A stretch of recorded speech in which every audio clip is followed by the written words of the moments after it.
And one of the great things about Oregon, you can be at the coast and be on 12,000 or 11,000 feet on Mount Hood later in the afternoon.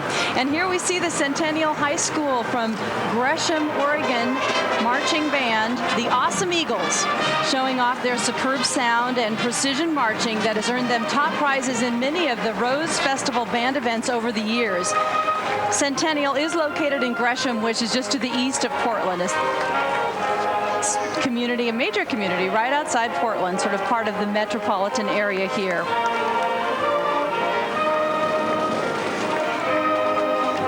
And also Miss America's High School, Centennial High School. We saw Katie Harmon earlier in our parade. And of course, we're all proud to have her with us today and to see her reign as Miss America. And this is Centennial High School's band.